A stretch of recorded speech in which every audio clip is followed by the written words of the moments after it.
Assalamualaikum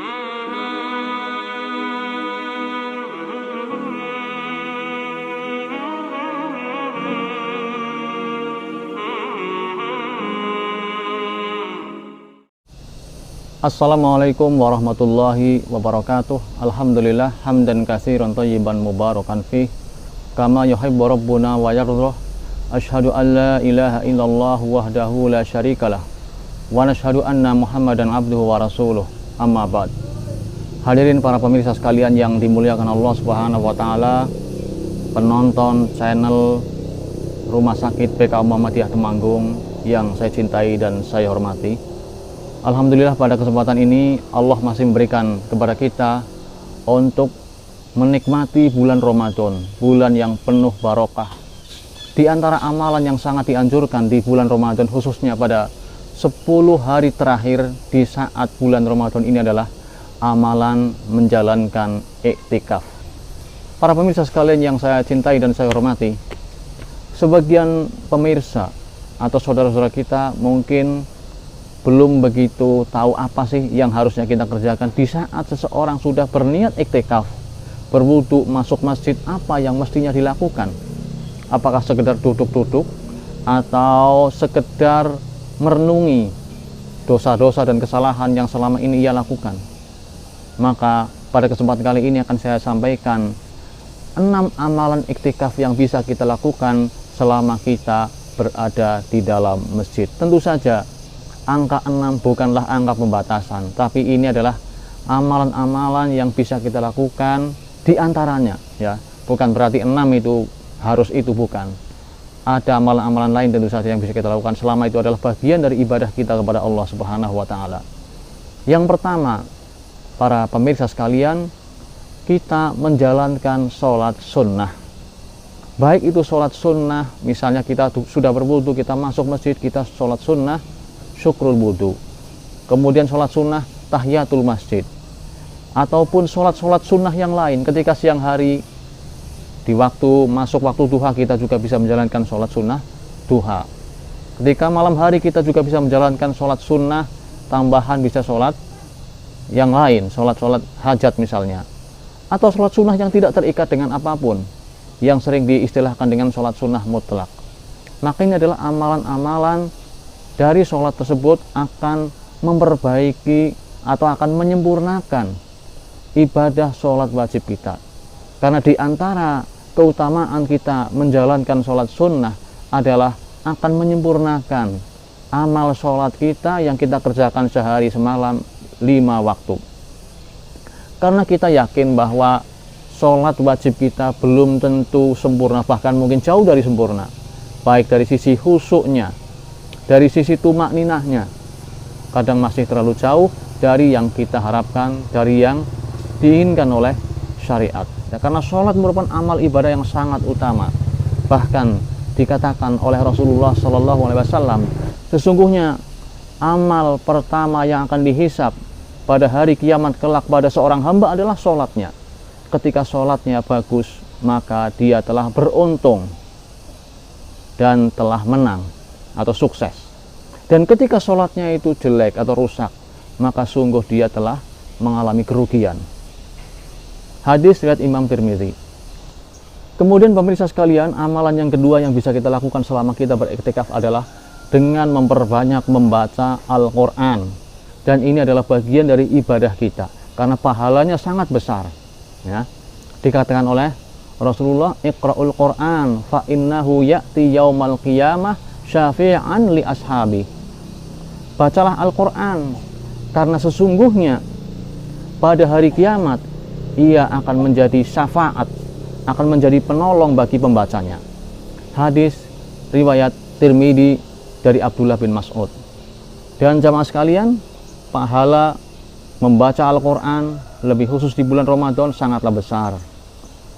Dikatakan oleh Rasulullah, barang siapa yang membaca satu huruf dari kitab Allah, maka akan mendapatkan satu kebaikan dengannya, dan satu kebaikan tersebut akan dibalas 10 kali lipatnya. Aku tidak mengatakan alif lam mim sebagai satu huruf, tetapi alif satu huruf, lam satu huruf, mim 1 huruf. Ini adalah pahala yang akan Allah berikan kepada orang yang membaca Al-Quran. Tentu saja ketika dia membacanya dengan lillahi ta'ala, dengan khusyuk, dengan benar-benar dia meniatkan membacanya karena Allah Subhanahu wa Ta'ala sebagai bagian dari ibadah kepada Allah. Kemudian amalan yang ketiga yang bisa kita lakukan ketika kita beriktikaf adalah dengan memperbanyak zikir kepada Allah, dengan mengucapkan tasbih, subhanallah, tahmid, alhamdulillah, atau tahlil la ilaha illallah, takbir, Allahu akbar. Berapapun jumlahnya terserah kita lakukan dengan konsentrasi, dengan kita hayati maknanya. Benar-benar ketika kita mengucapkan takbir Allahu akbar, kita mengagungkan Allah. Benar-benar ketika kita mengucapkan alhamdulillah, kita bersyukur kepada Allah. Kita konsentrasi, kita benar-benar niat lillahi ta'ala, kita hayati zikir-zikir tersebut dengan suara yang lembut, suara yang lirih, ya. Kita dengarkan untuk kita saja, cukup kita baca untuk diri kita, untuk kita berzikir kepada Allah. Dan ini adalah bagian dari amal soleh yang bisa kita lakukan selama kita beriktikaf. Dan ini akan menghidupkan hati orang yang membacanya. Kalau kita banyak-banyak berzikir, insya Allah hati kita akan semakin hidup. Dan sangat berbeda dengan orang yang tidak pernah berzikir. Dikatakan oleh Rasulullah, masalul ladzi yadhkuru rabbahu walladzi la yadhkuru rabbahu masalul hayyi wal mayyit. Permisalan orang yang berzikir kepada Rabb-nya, kepada Tuhannya, dengan orang yang tidak berzikir kepada Rabb-nya adalah seperti orang yang hidup dengan orang yang mati. Hadis riwayat Bukhari. Kemudian amalan yang selanjutnya, yang keempat yang bisa kita lakukan ketika kita beriktikaf adalah dengan membaca sholawat, memperbanyak sholawat. Sholawat merupakan salah satu amal soleh, salah satu zikir juga. Tetapi ini adalah kekhususan tertentu karena banyak anjuran-anjuran yang disebutkan oleh Rasulullah agar kita memperbanyak sholawat. Di antaranya pula Allah Subhanahu wa Ta'ala berfirman di dalam surat Al-Ahzab ayat 56, innallaha wa malaikatahu yusholluna 'alan nabi ya ayyuhalladzina amanu shollu 'alaihi wasallimu taslima. Sesungguhnya Allah dan para malaikatnya bersolawat untuk Nabi. Wahai orang-orang yang beriman, bersolawatlah kamu untuk Nabi dan ucapkanlah salam dengan penuh penghormatan kepadanya. Kemudian perlu kita ketahui bahwa solawat merupakan amalan soleh yang juga akan dilipat gandakan pahalanya oleh Allah Subhanahu wa Ta'ala. Disebutkan oleh Rasulullah, man sholla alayyan wahidatan sallallahu alaihi biha asyran. Barang siapa yang bersolawat kepadaku 1 kali saja, maka Allah Subhanahu wa Ta'ala akan bersolawat kepadanya 10 kali lipat. Allah bersolawat artinya Allah akan memberikan rahmatnya, akan meridhoinya. Dan ini adalah sesuatu yang sangat diharapkan oleh kaum muslimin, oleh hamba-hamba Allah Subhanahu wa Ta'ala, yaitu mendapatkan rahmat, mendapatkan kasih sayang Allah Subhanahu wa Ta'ala.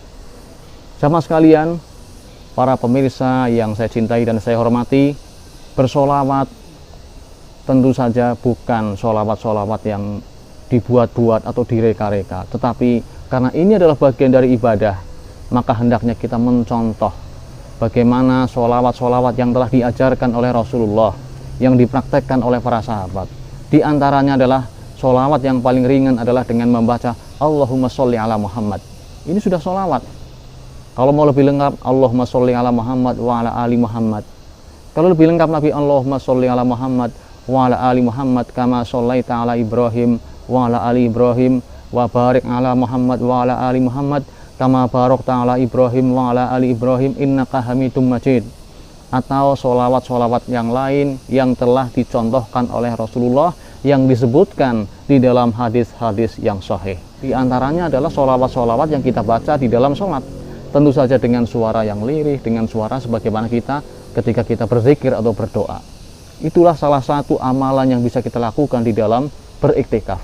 Kemudian yang selanjutnya kita bisa juga melakukan iktikaf dengan memperbanyak doa. Ya, karena doa merupakan salah satu bagian dari ibadah juga. Laisa syai'un akrama 'alallahi ta'ala minad doa. Tidak ada sesuatu yang lebih mulia di sisi Allah Subhanahu wa Ta'ala daripada doa.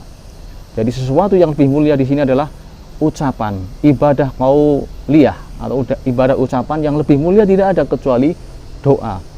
Di dalam Al-Qur'an Allah Subhanahu wa taala berfirman, "Ud'uni astajib lakum, innalladzina yastakbaruna an ibadati sayadkhuluna jahannama dakhirin." Mintalah atau berdoalah kepadaku, pasti akan aku kabulkan. Sesungguhnya orang-orang yang sombong dari beribadah kepadaku, yaitu dari berdoa, maka akan kami masukkan ke dalam api neraka Jahannam dengan hina dina. Disebutkan oleh Allah di dalam surat Ghafir ayat 60. Para pemirsa sekalian, kemudian amalan yang keenam yang terakhir yang bisa saya sampaikan pada kesempatan kali ini, di antara amal-amal iktikaf adalah dengan mempelajari agama, mengilmui Islam. Nah, itu bisa kita lakukan dengan membaca. Kita membawa buku, apakah itu buku masalah akidah, fikih, akhlak, ibadah atau lainnya. Atau kalau kita bosan membaca buku, karena sebagian orang juga kalau membaca baru beberapa lembar sudah tidak tahan, dia ngantuk, maka dia bisa dengan mendengarkan kajian. Tentu saja kita bawa HP, pakai headset, jangan sampai mengganggu teman-teman kita yang sedang beriktikaf. Ya, kemudian di situ kita mendengarkan, kita pilih kajian yang benar-benar sistematis, benar-benar mengkaji ilmu. Kalau perlu kita bawa buku, kita catat, sehingga lebih fokus di dalam mempelajari agama tersebut. Dan ini adalah bagian dari upaya untuk memperdalam keilmuan kita, untuk memperbaiki diri kita, yaitu dengan mengilmui Islam. Karena dengan belajar kita menjadi tahu mana yang wajib, mana yang haram, mana yang sunnah, mana yang bid'ah, mana yang halal, mana yang haram. Kita akan menjadi tahu. May yuridullahu bi khairan yufaqihu fiddin. Barang siapa yang dikehendaki oleh Allah Subhanahu wa taala suatu kebaikan, maka dia akan difaqihkan, akan dipahamkan terhadap agamanya. Dan salah satu caranya adalah dengan bertafaqquh fiddin, atau mempelajari agama ini.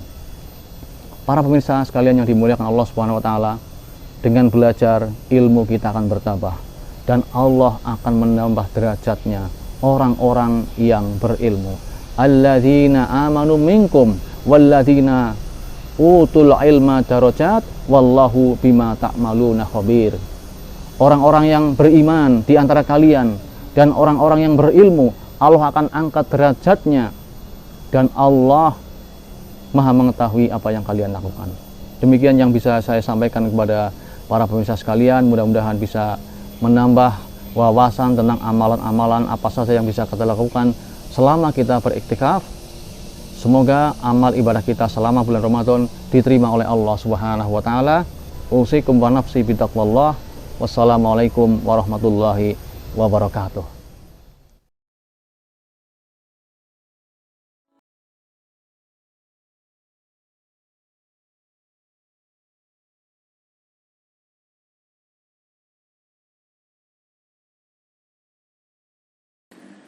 Bismillahirrahmanirrahim. Dhahaba adh-dhama'u wabtallat al-'uruqu wa thabata al-ajru insyaallah. Telah hilang dahaga, telah basah kerongkongan. Semoga pahala telah ditetapkan oleh Allah insyaallah.